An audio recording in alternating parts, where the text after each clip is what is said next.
Well, after postponing dates and after days, weeks and months of preparations, we are finally on the eve of the National Convention of Nigeria's governing party, the All Progressives Congress. And with less than a year to the end of President Buhari's tenure, Nigerians are beginning to ask, what will be the legacy of the president and his party? Absolutely. Well, we'll continue our special coverage today on the APC convention, and joining us now in the studio is the presidential advisor on Niger-Delta affairs, Senator Ita Enang. Thank you very much for joining us. There's so much to talk about, but the obvious place would be the issue of the NDDC.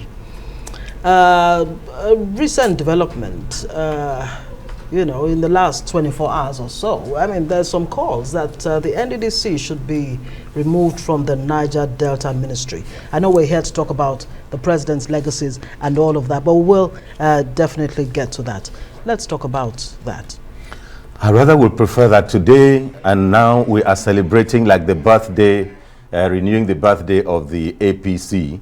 Tomorrow in 2 hours we'll be doing the convention of the party, celebrating ourselves. So we will rather keep those other issues at bay. When you finish, we'll talk about it. Today right, we want to talk about the... You're permitted to talk about the legacy. Very much. Go ahead. Yeah. Well, what we're talking about now is that the All Progressives Congress is coming to have its convention where it will elect its new officers.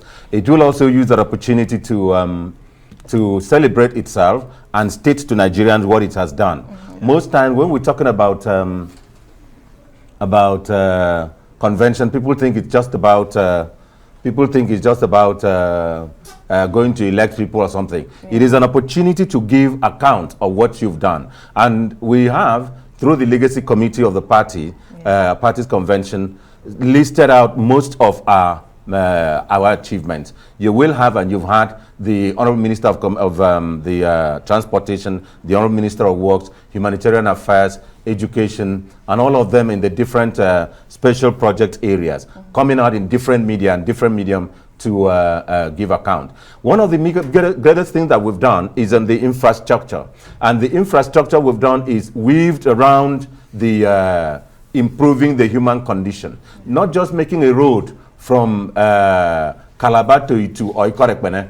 Who and what how are the people affected? Not just making the road from Port Harcourt to Enugu and then all the other internal roads. What are the people affected? Like those roads, by the time we make a road to an area, you'll see the land in that area, the value arises. The value rises, I beg your pardon, from perhaps 1 million to about 10, 20 million, as if those persons were the person that made the road. And then persons are employed. I would like you to narrow it down to specifics. Okay. Help us so that, we have a clearer picture of this. Let's take for instance, the Port Harcourt, Aba, Enugu Expressway. Which was done and is almost over half done. Then the one that has been awarded on the contractor side is the one from Calabar, Odukpani, Itu, Ikorekpene to Ikorekpene. That is another the 3 lots. And then of recent, they've awarded the one from Ikorekpene to Aba, and they've awarded another one from Ikorekpene through the Umuahia end to Umuahia, taking through another road. I'm talking about the 2 or 3 states of the South. Now there are other mega projects which has been done, which we are celebrating. And one of the other things that His Excellency Mr. President did was to say, look, there were, under previous administrations of former President Jonathan and former President Yaradua and former President Obasanjo, federal roads which were done and approved by the federal government. And he now said, like, we will refund monies to the government of those states. And Mr. President, with the approval of the Federal Executive Council and the National Assembly, refunded monies on those federal roads to those states. I want to give a few of the indications here how much monies were refunded to the respective states. Now, Adamawa State, for federal roads done, this is a record that we have as at March 25, that is today, Yes. from the debt management of it, that is what we owe to the respective states. Today, the record is today. Okay. For Adamawa State, the federal government refunded 4.2 billion. For Akwa Ibom State, the federal government refunded 61 billion, 61.6 billion to Akwa Ibom State. Anambra State had 25.2 billion. Okay. Bauchi State had 14.6 billion refunded. Bayelsa State has 38 billion. Bayelsa State. Okay. And now please let me just take. And one of the things we want us to note is that these are not APC states or PDP state. Great. It is all the states of the federation. Please just give us a little bit to because other states will not hear. Because it's a special coverage for the APC, and we also have on standby the Minister of Transportation. So I want us, thank you for reeling out those achievements so far, but I want us to focus on the Niger-Delta region, which is perhaps your, you have a bird's eye view because you're a special advisor to the president on that matter. What is the greatest achievement of the Buhari administration when it comes to the Niger-Delta? It's been 7 years so far.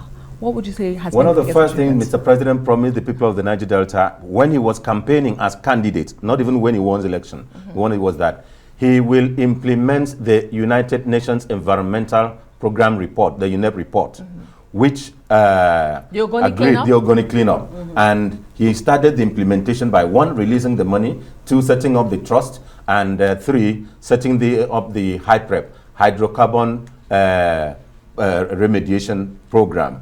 And it is managed under the Ministry of Environment, the Ministry of Environment. That one is being done. That is one is being done. Now you'll see the